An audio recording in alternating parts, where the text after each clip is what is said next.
What's going on, everyone? Welcome to the Run Pure Sports MLB Swing for the Fences show. We're breaking down the 10-game MLB slate today. And in honor of being on the show, I got my Tigers hat on today, even though they suck and they're not very good. And it's been a while. It was a good run for a while with the old Tigers, but no longer can be said. I'm joined by my boys, JT Hayes, Draft Cheat. Draft Cheat, what's going on?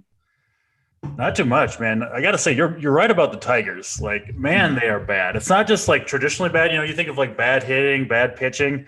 They have like the worst defense that I've ever seen, especially in the infield. I don't know if you like watch them as a fan or, you know, I'm assuming you're like mostly watching kind of the players that you're sweating, like most DFS players, but man, are they awful just everywhere. So it's kind of relevant for this slate because I think one of the top pitchers going up against the Tigers tonight. Yeah, well, it's funny just because, you know, you get in these cities where these teams suck. And then, I mean, Detroit, basically every single sports team sucks, but there's always optimism going into the season. They got all these young players, all these prospects. G. Risen just chatting off my ear, talking about all these prospects that they have, and they're going to be decent this year. That's a tough L right there for G. Risen. Yeah. I mean, it's I was hearing about it for months leading up to the season, and it's more of the same for the Tigers. JT Hayes, welcome to the show. What's going on? It's going great. It's a good Wednesday. DC and I did the pod last night, so I'm well versed in this slate here, and I've got some different thoughts when we get to that Tigers game. I don't want to ruin them, but I think I'm feeling a little bit of some contrarian options. Ooh, all right. That have we talked about this a little bit last night, and I dug into it a little bit more. So I have some things to share later. Worked out well for me last night. I had 18 Toronto Blue Jays lineups, so it was a pretty. Listen, GT, I think I owe you a 50-piece still from a bet about a beanball that happened early on in the season that you won. So maybe we can make a little friendly wager, a little double or nothing action if you want to get contrarian against my guy Carlos Rodon. Yeah. We did agree to run it back when Michael Conforto did not get hit, as the great Tommy Lasorda once said about Kurt Bavacqua. Why do I need to hit the guy when he couldn't hit water with a boat? And that was how Trevor Rogers dealt with Michael Conforto a couple of weeks ago. But we'll see when we get there. By the way, if you weren't watching the afternoon baseball, I saw the worst call. I tweeted it out. So you just go to my Twitter at DraftSheet, check it out. If you didn't see it, the worst call I have ever seen in any sporting event happened in a baseball game this morning. And I'm talking not just major league sport. I'm not talking just baseball, not just professional sports. I mean, I have reffed youth baseball and soccer. This is the worst call I have ever seen. So go check that out on my timeline. Just a hilarious call. Yeah, I did see that call. It actually kind of reminded me of that perfect game that Andres Galarraga. This was way. I mean, that was more like impactful. But yes, in terms of just the call itself. Just the call, this was worse, Bob. I mean, I saw the video, and it was very egregious. So if you haven't done so yet, check out Draft Cheat's Twitter. He has a tag down there, and it is an atrocious call. That is for sure. All right, let's we're gonna go position by position. We'll talk about some stacks after, and we'll get to the plays. If you haven't done so though already, check out JT's Bang Bang Plays of the Day video. That should be up on our YouTube channel. Doing it about 2 or 3 times a week, and very entertaining. I definitely like it. So check it out if you have not done so yet. Also, if you've not done so, hit the like button, hit the subscribe button. It helps us to continue to bring you guys these videos on a daily basis. Like, subscribe, 2 clicks, helps us a ton. Let's hop into the pitchers. At the top, we have Glasnow and we have Rodon, who both these guys are off to a phenomenal start. You guys kind of touched on this situation, although you may have differing opinions on this White Sox game, but Rodon has been very phenomenal to start the season. 29, 47, 25 fantasy points in his first 3 starts. Glasnow as well has been pitching really well. He has a nice K prop. I looked up his K prop before I hopped on here. 8.5 with the juice on the over. Should be pretty easy to do whatever you want at pitcher today. We're going to have some cheap hitting options. And these guys are certainly in the conversation. You go down to guys like Greinke, Matz, Alex Wood. I'll flip it over to you first, JT. Give me your rundown here at the pitcher position. Yeah, I think for me, it's going to be Glasnow. I don't know. I'm going to be making not quite 150, but I'll have probably 75 to 80% Glass now. I know the A's have some power, but really as a team, they haven't been hitting right-handed pitching, good right-handed pitching all that well just yet. Matt Chapman has some interesting advanced metrics, but I think with Glasnow's 40% strikeout rate, 16% swinging strike rate, I'm going to side with that. He did get touched up a little by the Blue Jays in his last start, but that for me is even more reason to want to go right back to him. These guys get in the video room, they look at it, they see what they did wrong, and I think Glasnow is just too good to have another letdown start. So it's him for me at the top. And then I think I go to that mid-range, and I'm probably much more interested in German Marquez than I am Alex Wood. Alex Wood, his first two starts have been phenomenal, but one of those games was in Miami. The other game was at home against Miami in biting cold weather in San Francisco. So I think for me, it's going to be Glasnow and Marquez. And then I was trying to find another pitcher that I wanted to use. And here's the thing with Rodon. He's been outstanding to start the year, but consistency has never been Carlos Rodon's game. He is coming back from Tommy John surgery. He still has a 10% walk rate. And the biggest concerns for me here from Rodon, a 105 batting average on balls in play against him, extremely low, and a 96% left on base rate. Now, I say that because we opened the show. I said I had 16 or 18 Toronto Blue Jays lineups last night. These numbers are very similar. They're actually worse than the advanced metrics that Max Scherzer was showing. Again, a different game environment. And then we'll talk about the Tigers offense when we get to that game. So I think, maybe Widener in Arizona. I like the Arizona side of that game a little bit. For me, I think that's pretty much it in terms of pitching. Perhaps I'll let DC talk about it because we talked about him on the pod. This kid Oviedo from St. Louis, looks like length is an issue there, but at 6'3", if he gets you 5 innings and 15 points, you might be happy with that. Yeah, it's a slate for me where whether I'm MMEing, making 20 teams, I'm going to have a very tight core at the pitcher position. I'm really going to focus in on a few guys. It's going to be Glasnow, it's going to be Rodon, and Marquez are my three that I'm going to have heavy exposure to. If you're going the 150 route, maybe you sprinkle in a few more guys. But like I said, for me, this looks like a day where you just keep a very tight core at the pitcher position. DC, is that something that you're looking at doing, or are you kind of expanding your player pool a little bit more than that? No, yeah, I'm with you. I think probably playing 10 to 15 lineups. I think I'm going to use 4 pitchers, maybe 5. And it's the obvious ones, I'm not going to try to come up with maybe 6 pitchers. Like, not going to try to come up with something that I don't believe in. Not going to recommend pitchers on here that I wouldn't play myself. So I do have Rodon as the number 1 over Glasnow. I would take him just straight up. And I love Tyler Glasnow. I've been on him all season. He's phenomenal. It's nothing bad to say, honestly, about Tyler Glasnow. I see nothing wrong with the play. It's just, I believe in Rodon. I think that he is legitimately just kind of a new pitcher, right? He's obviously the same guy, but he's a different pitcher in my opinion.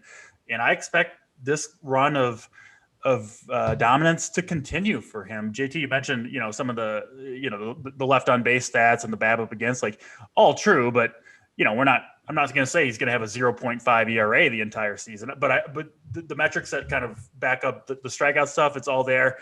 And just the matchup for him. I mean, Detroit is just so bad. Like, have been impossibly bad almost against left-handed pitchers this year. It's like a 36% strikeout rate, something like that. Offense, 58% below league average against lefties, just way in the basement, by far the worst, walk to strikeout ratio. And you just look at this lineup, and I think it's legit. I don't see them getting any better. Rodon, they've been letting him go over 100 pitches in his last 2, which would be a concern, except I think he's on 6 or 7 days rest here. So they have been careful with him, getting him rest in between the starts. So I do expect him to be, a full go here, basically. And listen, I don't think it's a bad matchup for Glasnow. I have no problem pairing the two of them, frankly. But Oakland, they still have real hitters in their lineup. You know what I mean? Like Olsen and Laureano and Chapman, all these guys. Yes, Glasnow can absolutely mow them down, but I don't know. They're at least capable of hitting. So I do have Rodon number one. No problem pairing him with Glass now. I think Alex Wood's a really good option. His velocity's up. He's looked good 2 starts in a row. Yes, both against Miami, but I mean, this one's at home against Colorado, who's been dreadful, right? Especially on the road, of course. And then you guys mentioned, of course, I'm going to be in on my guy, Armand Marquez. I mean, I'll play this guy in Coors Field at times. I'm going to play him in San Francisco, no question. And then the last guy, I am willing to go back to Alex Cobb, who I've been on 2 starts in a row. One was awesome. And then the last start, I felt like there weren't really very good pitching options that day. Didn't do well against Houston, but kind of makes sense. Cobb's a guy that needs a lot of chases outside of the zone. Houston makes more contact outside of the zone and chases less than almost any other team. Texas is the opposite. They chase a ton, swing and miss a ton at those low split fingers that Cobb likes to throw. So I like his chances for success. He's more of a tournament option for sure. I don't think he'll be very highly owned here, but Alex Cobb, willing to use him as well. Yeah, and I like the point about pairing Glass now and Rodon. I mean, I like both those guys a lot. Why not? Yeah, exactly. And you can do it with ease. I remember years ago, MLB DFS on DraftKings, it was very hard to get these cheap hitters, these guys under 3K that were position players in good lineup spots. It seems like we're getting these guys on basically a daily basis now. So you're punting, but you're really not punting with some of these cheap options. Like, these cheap options have upside. And like I said, 3-4 years ago, we were playing like cheap. Anytime you got a starter that was under, 3K in the lineup, you'd consider him and you just hope he'd do something. Nowadays, it's a little bit different. Like, there's the pricing is a lot looser and makes it easier to just go ahead and go right up to the top with these 2 stable options that, you and I both like. JT has a little differing opinion, but overall, not just this slate specific, like, you can do it on a more frequent basis, pay up twice at the pitcher position. It's interesting. Like you said, a few years ago, if there was a guy priced at 2K, you almost just played him regardless. Yeah. Now, a lot of slates, you kind of got to choose between those 2K guys because you don't need them. You don't need them all, right? And so you actually got to kind of dig and be like, among these guys, which one is the best play? Sometimes you got to take into account the positional scarcity, right? The replacement value that you're looking at the specific position. So I don't know. It's just I don't mind them kind of changing things up with the pricing and making you adjust a little bit based on the old formula. So it's kind of fun that way, but yeah, just definitely a change from what we've seen in the past. Yep. All right, JT, wrap up the pitcher position with any final thoughts that you may have here. Yeah, just a couple of thoughts here. I did leave out Alex Cobb. I definitely think he's in play. I also think Dane Dunning is in play for a cheap value simply because that park is just dreadful with the roof closed. I mean, it's so rare. Last night, obviously, Jose Quintana, who I don't think is all that great anymore, gave up a couple of long balls. And then the piece that you were talking about these 2K guys, I mean, last night's a perfect example, right? You had Tyrone Taylor leading off for the Brewers. He hit a home run. Yadiel, I think Hernandez for Washington hitting in the 2-hole. He went for over 20 points. But the problem was, if you paired them up with, let's say, a Gio and a Walker Buehler, they kind of let down last night, right? So interesting the way the pricing has changed a bit. But that's I think that wraps up the pitching for tonight. Yep. All right, let's go ahead. We'll go position by position, and then we'll hop into some stacks that we have interest in. Start at catcher, and obviously, the way catcher is this day and age in MLB DFS, there's just not a lot of standout high upside options. For me personally, looking at this slate, especially in cash games, I'll be looking to spend as least as possible at the position. And that's going to mean I'm going to be punting. And it's kind of hard to really pinpoint who that is going to be at this point without all these lineups out. But, for me personally, it's going to be a punt position. I don't see myself really spending up on anyone. There's really not much that stands out as strong plays. DC, will go to you first. I mean, is anything kind of standing out to you at catcher, or are you just going to kind of wait and see who's in these lineups when they come out? Yeah, a bunch of lineups that we don't have, right? I think we have less than half of them so far. So it's a little bit difficult to say. Catcher is obviously the one position where, players kind of do move in and out of the lineup more often.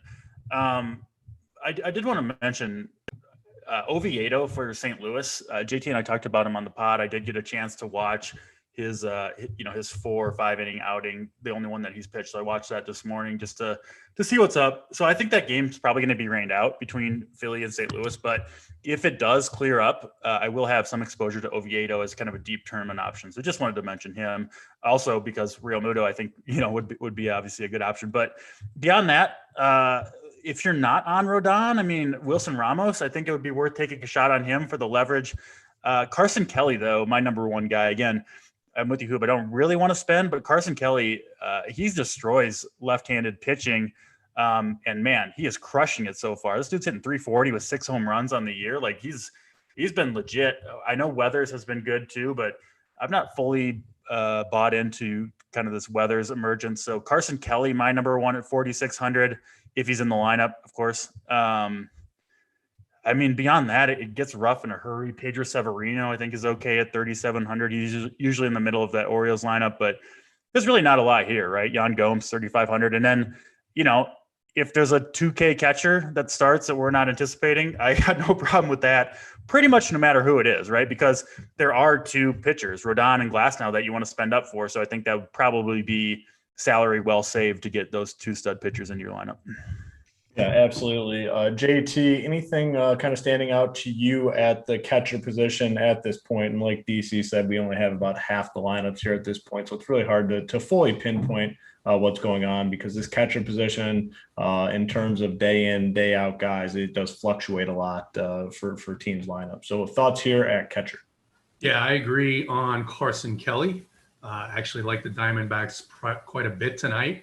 As a stack. And then I do agree on Wilson Ramos. Price actually came down to under 5K. And then Travis d'Arnaud for the Braves, if he's hitting in the 4 or 5 hole against Kyle Hendricks, who's essentially pitching underhanded batting practice right now. I think that's a good matchup there. No d'Arnaud in the lineup. Hearing something stands out at the position, we'll circle back and talk about it. DC? I was just going to say, yeah, d'Arnaud is not in there, so can't use him. That's terrible. All right, we'll go ahead and before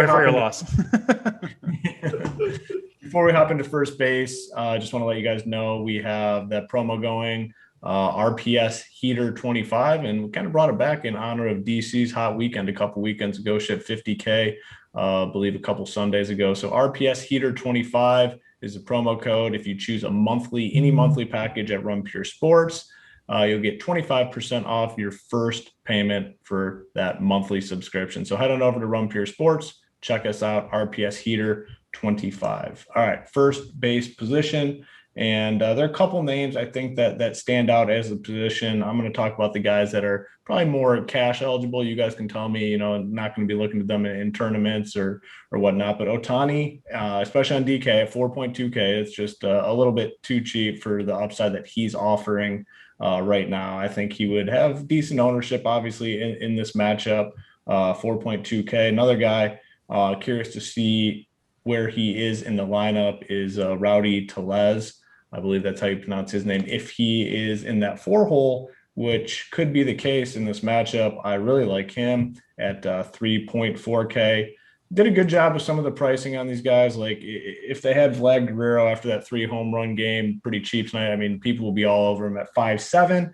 Ownership should be down a little bit, but in terms of cash games, the guys that I'll be looking at for the most part is Ohtani and Tellez, assuming he gets a good lineup spot. Some places are projecting him to hit 6. Others are projecting him to hit 4th. Should be getting that lineup relatively soon. JT, overall thoughts here at the first base position? Yeah, I mean, obviously tournaments. So, but I agree with you on Tellez. I think we talked about Cy Aristides on the pod, and I expect the Blue Jays to put up some runs here. Tellez hitting 80% fly balls over his last 5 games. So he's putting the ball in the air against a guy who gives up a lot of home runs to left-handed batters.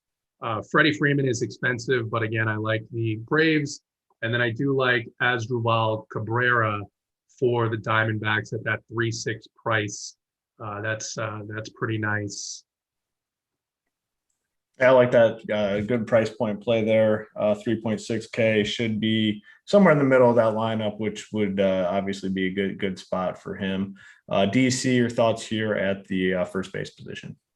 Yeah, I mean, I think Tellez, like you mentioned, and Ohtani, very good options, especially Ohtani. I actually think there's something going wrong with the DK pricing algorithm. Like if you look up Ohtani, so he's listed at like 2.6 fantasy points per game because I think they like give him a 0 because he's also a pitcher anytime he doesn't hit or something like that. Makes sense. Yeah, I was wondering why they keep him so low because he should be in like this mid-5 range pretty consistently. Yeah, no, I mean he's a 5K hitter. He just is. He's a monster, especially when he's against. He's significantly better against right-handed pitching, but like Dane Dunning, I mean, not a terrible pitcher, but he should be a 5K plus hitter. There's no question about it. So, I mean, you see him in my cores like almost every day. He's against a right-handed pitcher because he's just that good. So, just a brief note on Ohtani. I think there's something going on there basically with the algorithm. But yeah, I mean, Vlad Guerrero, I have no problem going back to him. I can't say going back. I didn't use him against Max Scherzer. I know JT did. I mean, 3 home runs at Grand Slam. I think that's still in orbit.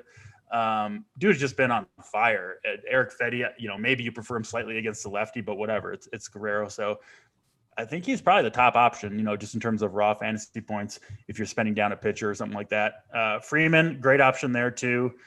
I don't mind Ryan Zimmerman, who's looked really good and hits lefties well against Steven Matz. More of a tournament play, of course. Yeah, you mentioned Tellez. Yandy Diaz hitting cleanup for the Rays tonight against Cole Irvin, I think is a good option if you need the savings. Albert Pujols has been on fire. I've been actually coming around a little bit and playing him some, which I didn't think I'd be saying, but he's been hitting every day. And then if you're not on Herman Marquez, Brandon Bell at 2,900 is just too cheap for someone that can hit like he can. Obviously not a perfect matchup, but again, if you need the savings, he's pretty good. And Mike Ford, who I assume he'll be in there tonight, 2,500 against Creamer in Baltimore. Assuming he's in there, it's like the Yankees refused to like put out their lineup early because it seems like Aaron Boone is so disgusted of his choices that he doesn't want to put it out there or something. But I assume Mike Ford will be in there today. He's a good option as well if you need the savings. Yeah, I like that Mike Ford call. Ryan Zimmerman, if you're playing on FanDuel, for some reason was like 2.3K or 2.4K, one of the two. Really, really good price tag for him over there. Tons of upside. Yep. Hit the bomb yesterday, so he's an elite value over there on FanDuel. All right, second base. Let's hop into the second base position here. A few guys that I'm looking at if I'm trying to save money at the position. David Fletcher, 3K, should lead off tonight. Mike Brousseau, 3.4K, batting third for Tampa Bay tonight. In terms of spend ups, like if you're not playing the two expensive pitchers, Semien obviously is a good play, assuming he's in there leading off. Jose Altuve, I think the Astros are in a pretty good spot. He would be another pretty decent spend, I think, here tonight. Let's go to you first, DC. Talk to me about some of these second basemen. Yeah, not my favorite position tonight. You mentioned a lot of the guys that I think are guys that you can consider. But it's tough here. I don't see a ton of guys that I'm really excited to play. Braves are heating up. I know JT is even lower on Hendricks than I am. So, I mean, Albies, Freeman, like if you want to go with the Braves, I think they're going to be a pretty sneaky stack tonight. I don't mind DJ LeMahieu up top. You can use him against righties or lefties. But yeah, I mean, it's a little bit rough. I kind of like Tommy Edman at 4,500. No, never mind. That game's going to be rained out. I keep forgetting that. But yeah, I don't know. I don't have like a standout second baseman. We'll see. They've been hitting Rougned Odor cleanup a lot of times against righties. The Yankees have. I think he's a really great play at 3,500, assuming they have him in the middle of the lineup, which I think they will, because he was even in there against a lefty yesterday, hitting ninth. But the fact that he was in there makes me think that they're gonna, not pinch hit for him and all that stuff. So yeah, a few decent options there, but I think this is, for me at least, the toughest position to find someone that I'm, confident in, basically. Yeah, and I think if Odor is in there anywhere towards the middle of the lineup, he'll definitely be the most popular option. Yeah, busted a couple nights ago, shock, but I'm sure people go right back to him. Yeah, I think, definitely. The price is just too good. Their team total is up above 5. Like, people are going to be onto that. JT, thoughts here at the second base position? Yeah, the Nationals lineup is out. Josh Harrison is hitting second at 3.8. I do like Escobar in Arizona. Ozzy Albies, and then in addition to some of the guys you mentioned, like Rousseau, Nico Goodrum has been crushing the ball, 63% fly ball rate, hit a home run last night as well. So, yeah, I like some of the Tigers as well.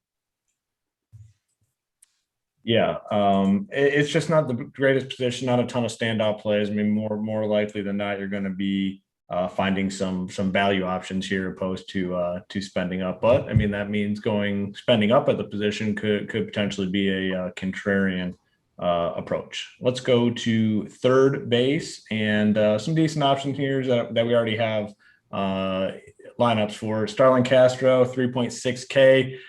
He's going to have some ownership, definitely a cash game option for sure, batting fourth in the middle of the lineup. Rousseau, you can play him at second base or third base, 3.4K.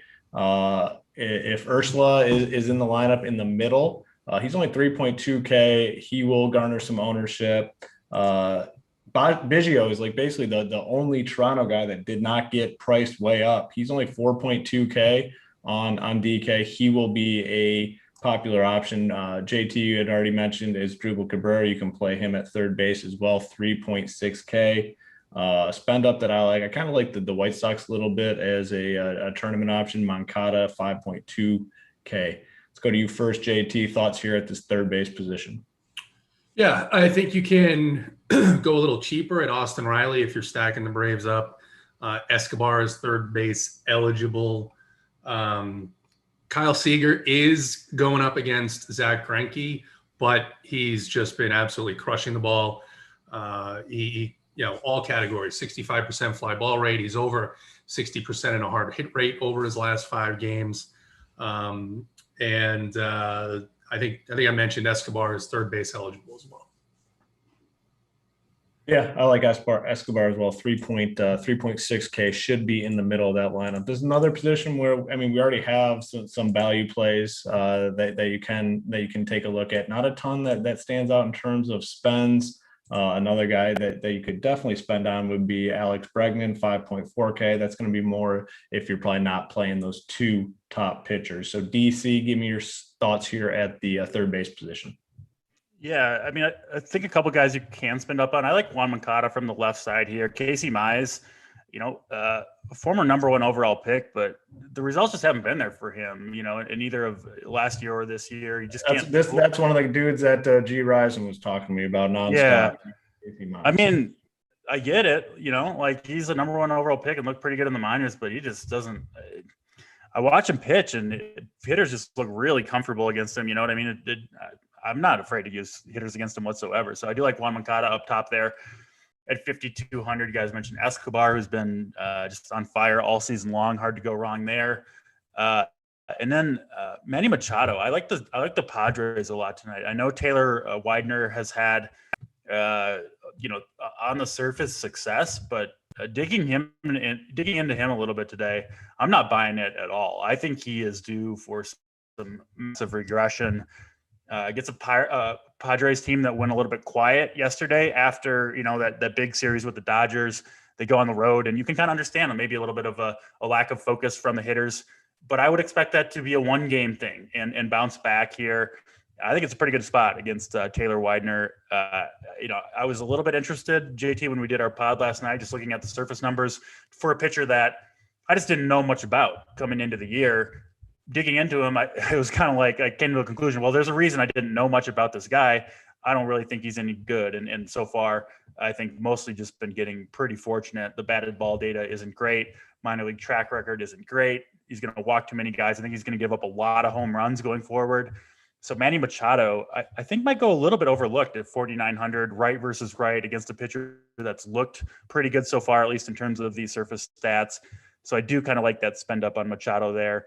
Of course, Biggio's fine. Man, he's been bad this year so far, but great matchup. You can't deny that, assuming he's at the top of the lineup.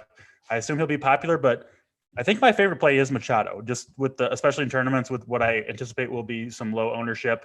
Great hitter, obviously, and a pitcher that I really do think is going to be due for some big regression tonight.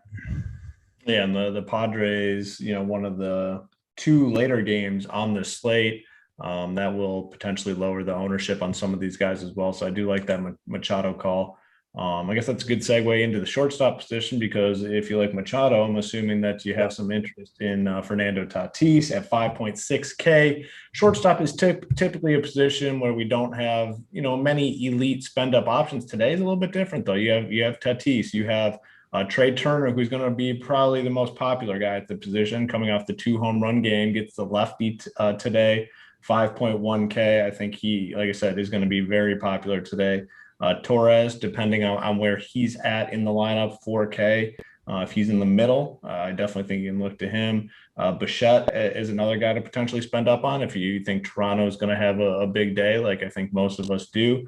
Bichette, 5.9K. It's a big price tag, so people might be afraid to go there. But really, I mean, this is a position I think, as it stands now, I'm probably, especially in cash gains, I'm going to be looking to spend up at, because we have so many of these good options. Go to you first, DC. Talk to me about the shortstop position here. Yeah, hard to go wrong with Trey Turner here, right? Like that park in Toronto, well, in Dunedin, where the Blue Jays play, is just a joke of a park. Me, JT, and I talked about it in depth a little bit on the pod. Ball's just flying out of there, right? Any well struck fly ball is just gone, like from anybody. Like we talked about. Hernandez yesterday went oppo on like what looked like a pretty casually hit fly ball out to left center field, and it wasn't even close to being caught. As 10, 15 feet over the fence. Trey Turner hit 2 bombs that were way out. And he gets Steven Matz, who he does have a long history against. I'm not the biggest BVP guy, but I mean, Turner and Matz, kind of the same dudes that they've been for the last 4 years, in my opinion. Turner with an OPS over 1,000. He's got a couple home runs and 4 steals. The big thing about Matz is you can really run on him. Trey Turner, obviously, maybe the best or second best stolen base guy in baseball right now. He's got 4 steals and just 34 plate appearances against Matz. So he's kind of got everything going on. He's got the park, the platoon, the BVP. He's hot. He can steal. So Turner seems like a tremendous option. Can't fault anyone at all for playing him. I do like Tatis. I'm going to be on a lot of these Padres, no question about it. So those would be the 2 guys up top that I'd be most likely to use. And frankly, they both seem like pretty damn good plays. Shortstop, I don't think this is a position that you necessarily want to punt tonight. Yeah, which is typically a spot where you feel okay saving some money. Tonight, I think is a little bit different. I don't think you want to fade some of these guys. A lot of upside and good matchups with these more expensive guys that we touched on. JT, is this a position you're looking to spend up at too, or do you have any hidden cheap gems that you want to talk about? I think it depends. I think it depends on which, how my lineups work out and who I'm stacking. I do want to correct something I said on the pod last night. I said that Steven Matz had been good against Washington, and that is my own confirmation bias of one time where I full stacked Washington against Matz in DC, and Matz threw like a 2-hit shutout over 8 innings. So Matz has actually been pretty damn bad against Washington over the course of his career. So I think Trey Turner will be popular as well. I don't necessarily know. I really don't like going back to these guys after they have these huge games. So I think both him and Vlad, quite honestly, I'm going to minimize my player pool. I mentioned liking the Braves. Dansby Swanson, he's not paying up. He's 3.5, but he's in the 5 hole. I do think these Braves are going to – I just can't see a guy throwing that speed to major league hitters. He did have a little bit of a better game, Kyle Hendricks, against the Brewers last time out. But this offense is about to explode. And the advanced numbers look – they show it when you're looking at Dansby's advance, Marcelo Zuna's, Freddie, and Austin Riley's as well. So I have a lot of interest in the Braves tonight. Nick Ahmed is a guy that you might consider paying down for if he's leading off at 2.9K. And then I agree with the Tatis call, as well as I think the other plays that you guys mentioned. So. I just realized you're wearing a nice button-up shirt. Thanks for making me in DC feel like shit. He's got looks like a hoodie on. I got Under Armour. I mean, you already look too good as is, and then you got to come on here with a button-up shirt. I mean, come on, that's hurtful. You had to jump through hoops explaining yourself last week because you had a nice shirt on. So yeah, I'll just say I had to be out of the house. I was doing some professional things, and I hurried home and I had to make a video for Simon, who's keeping me very busy. So I made that video. I just had no time to put on my relaxed DFS gear, which I would be much more comfortable in. I also was out of the house. I was also out of the house doing professional things, but I thought it was a unwritten rule that we had to change into our comfort gear before on the air. So yeah, I mean, I actually, half an hour I had a polo shirt on, and I thought about it. I was like, I had a polo. I was like, I can't wear a polo shirt on. I mean, that would be embarrassing. Yeah. Thanks for showing us up, JT. Appreciate that. Just make sure, hey, be careful around Mrs. Hayes because, man, I mean, that's looking good, bud. Yeah. I mean, the bench is going to be active, but I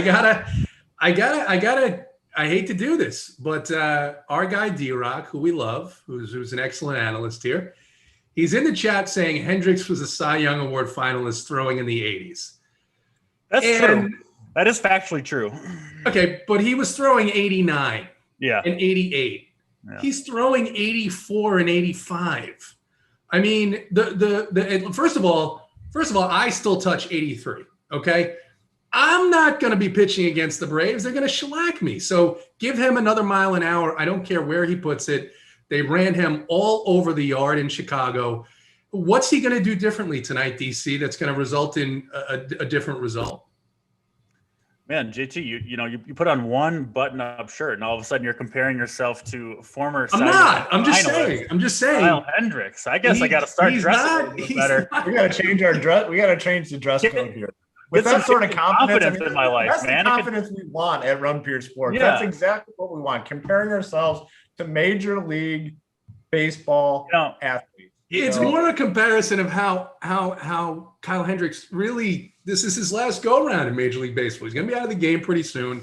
He's going to be, maybe he'll be playing in my league. I look forward to the day when I get to face him because I'm not really concerned about 85 mile an hours. We've never met. You look like an athlete. I'm calling on the 83 mile per hour heat that you're claiming you can throw. I call. 83.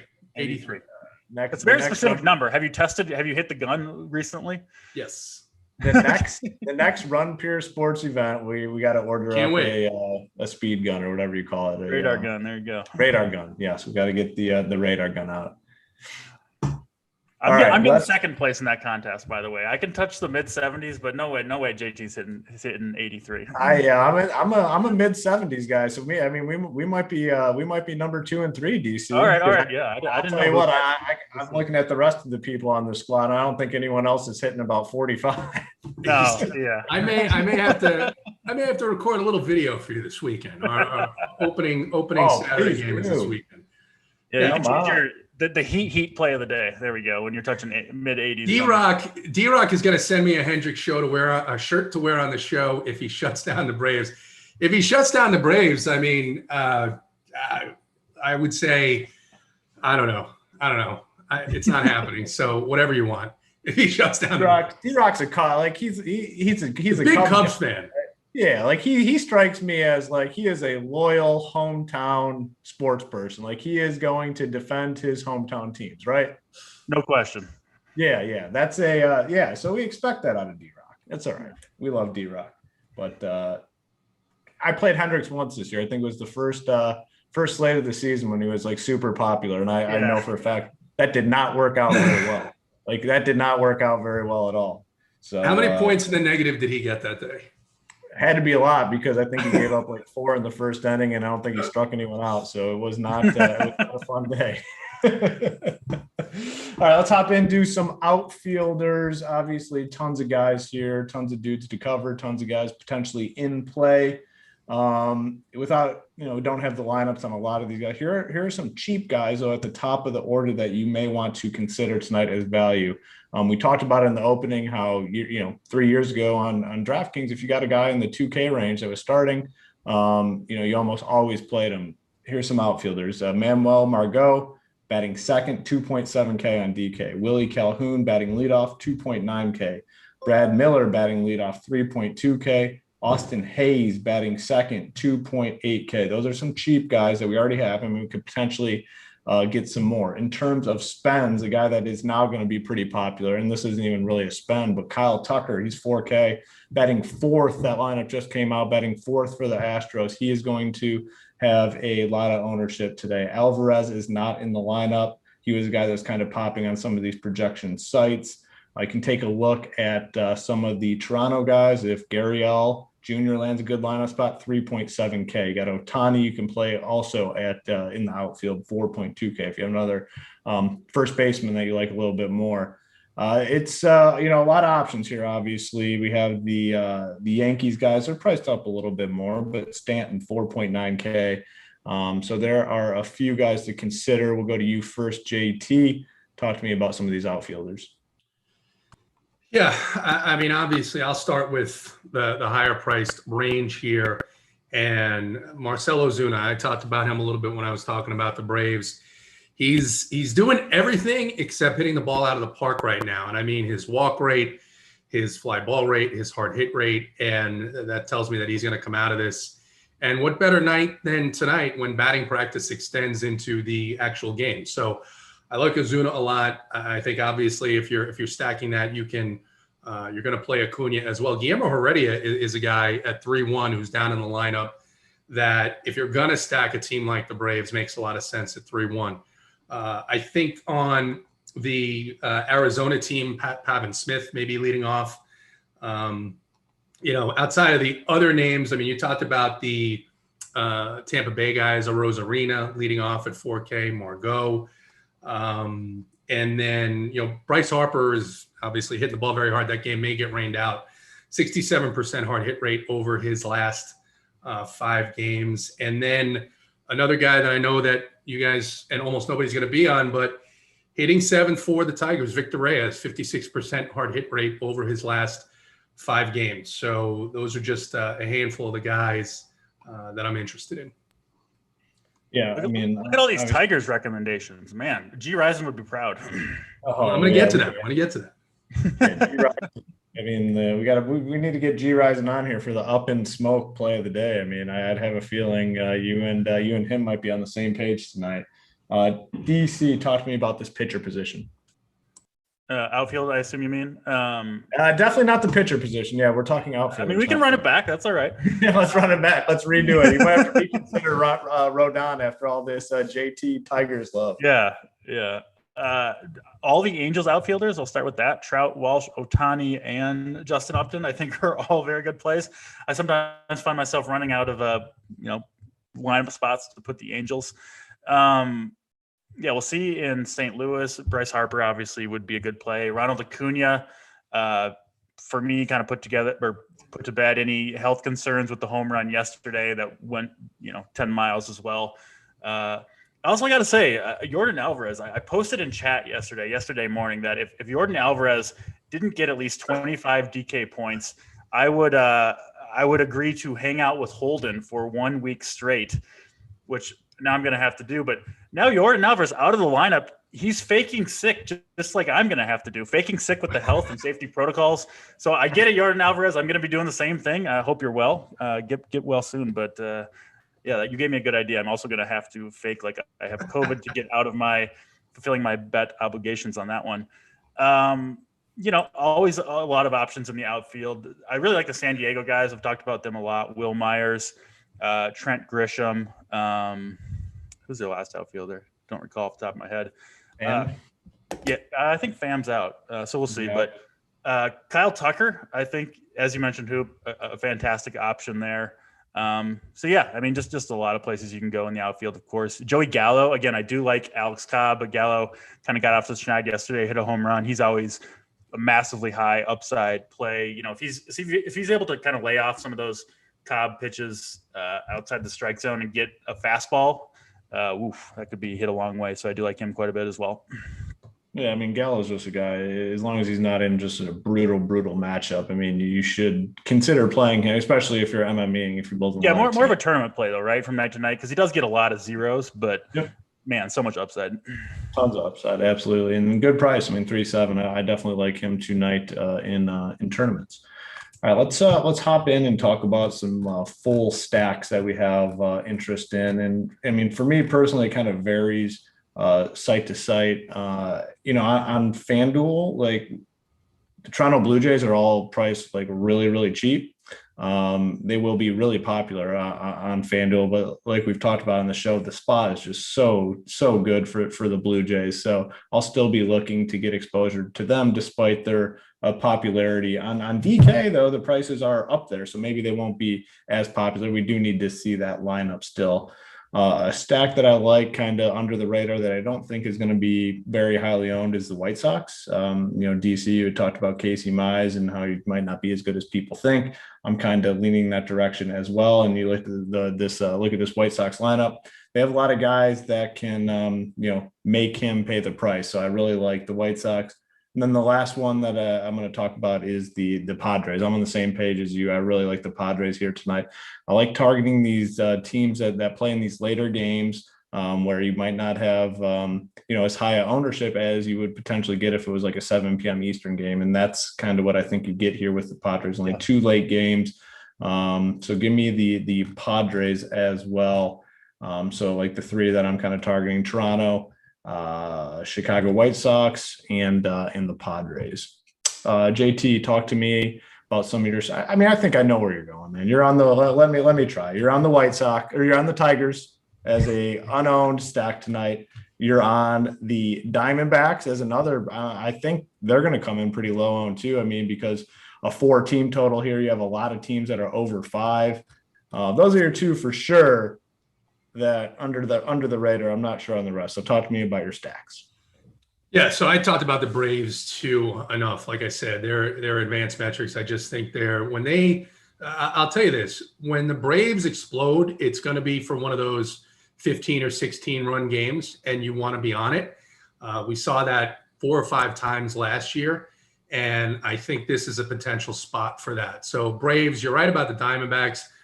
Ryan Weathers, good to start the year, but a .97 batting average on balls in play against him, 100% left on base rate, 41% hard hit rate, and a nearly 10% barrel rate. So like them. Let me talk about the Tigers, because I mentioned that I was on the Blue Jays last night, and the reasons why, a combination of things, a little bit of the advanced metrics on the Blue Jays, but a lot having to do with Max Scherzer.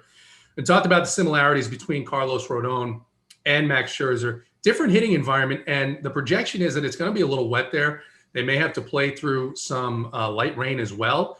Makes it a little bit more difficult to grip the ball, particularly the breaking pitches that Rodon throws. He doesn't have great control as it is, or I shouldn't say great control, but his control is one of the things that has been an issue with him. And the other thing on this Tigers team, and people talk about, oh, they're awful, and they are. Their numbers have been awful. To start the year, 259 slugging and a 42 weighted run creation plus. But last year they had a 512 slugging percentage and a 141 weighted run creation plus percent, for second in all of baseball against left-handed pitching. Absolutely nothing has changed with this lineup other than it's a different year. And the team that's second worst behind them this year against left-handed pitching is the Atlanta Braves, who also crushed left-handed pitching last year. So I think that this team is going to come around. I know that they're not going to finish the year with a 259, 42 rating. And based on what I'm seeing, I'm going to take a gamble that they're going to start to turn it around tonight. I like that call. Just to circle back on one thing, the Yankees lineup is out, and I think they're going to become a little more popular because of the way their lineup is constructed. So no Odor, but there's also no Judge. You have Torres batting 3rd, Urshela batting 4th, and then DC, you brought up Ford. He's batting 5th, and the DK price is, 2.6, right? 2.5, yep. Yeah, 2.5. He'll be very popular. So I think that team, because of the way their lineup is set up, is going to be pretty popular. Urshela is 3.2K. That's really, really cheap. So I think the Yankees' overall ownership just went up quite a bit. So DC, talk to me about the Yankee situation, and then also some stacks that you have interest in. Yeah, this is like the Ford situation is weird to me, because I do kind of believe in him as a hitter overall, and obviously he's super cheap. So you put those 2 things together, it's like easy play. I think we saw Odor the other day when he was hitting cleanup and super cheap. What did he come in at, like 40% or something like that in GPPs? So That's really, really high for a hitter who, yeah, he's okay, but he's not, you can easily go 0 for 4, just like Odor did that day. So I don't know. I might try to fade that. We'll see. And then, yeah, I mean, the Yankees, of course, against Dean Kramer in that park, you've got to consider them. But yeah, I mean, JT, I got to say that this Tigers stack that you're talking about, I think there's a better chance that Travis Van Gogh could hit 83 on the radar gun than that this Tigers are going off. So I can't back you on that one. And Hoop, you weren't even paying attention. JT finished talking about the Tigers and you're like, I like that call. No, you don't. You're not on the Tigers. You're not going to have any Tigers in your lineup. I mean, the way JT looks, I'm just intimidated to go against him. But here's the thing. I understand the logical side of your brain, right? It's Carlos Rodon. The Tigers have sucked. All the metrics show that they shouldn't be that bad. And I think the metrics show that Carlos Rodon has been a bit better than he is. Would you have played the Blue Jays last night against Scherzer? Well, I did not. So no, I wouldn't have. And the only reason why I pointed out is because the same things that led me to that play last night lead me. And I'm not talking about going 100% in on the Tigers, right? I'm talking about, I was actually just disgusted. I was busy all day and I looked at the contests. And so I'm going to be in the $mid contest, which hurts my heart. But are they full already? The 555 is done. There's a secondary one now, so you can thank the early sign up guys for your Tiger stack not losing you 500 bones. I'm still gonna. But what I'm saying is, out of the let's say 100 lineups I have, I'm gonna have 20 that are Tigers lineups. All right, fair enough. I'm just being a dick over here. No. I love you. It's okay. It's all good. I can't wait. I can't wait to send you a nice Tigers shirt and hat for you to wear. Oh, I got a day. I'll save you some money. I have a lot that I can issue directly to DC. Yeah, that'll be good. Stacks. So JT, you're on the Tigers. For me, I'm going with the Padres. I've mentioned them a bunch. No, Jordan has me kind of a little bit discouraged about the Astros, and then I really like the Angels. I know Dane Dunning's looked pretty good, but I just love this Angels lineup. So much power up and down, so much upside, and even with the roof closed, I still have a lot of faith in them. Yeah, the Astros lineup, so no Jordan, but Tucker in the 4-hole we kind of talked about. His ownership will go up quite a bit at 4K on DraftKings. Anything else in terms of stacks, DC? Are we good? Yeah, that's pretty much it for me. I did want to mention, the other day when Corbin Burns was the chalk, I mentioned if you're fading him in a tournament lineup, you really should play Jazz Chisholm because he's the guy that's probably going to do the damage in a special scenario where Corbin Burns, one of the worst in the league at holding runners. We saw Jazz steal 2 bases in the first inning. There's another situation like that tonight. If you're fading Tyler Glasnow in a tournament lineup, you should be playing Ramon Laureano, who has 8 steals already. Glasnow actually the number 1 easiest pitcher to steal against in all of baseball. I would be literally surprised if Laureano gets on first base with second and third open, if he doesn't steal both bases the first chance he gets. So he can get that the poor man's home run, walk, steal, score a run, and you got a home run against the chalk pitcher. So if you're not on Glasnow, get Laureano in your lineups. Good little nugget. I like that call. That's solid. People typically don't think that way when in terms of roster construction. So definitely good call there.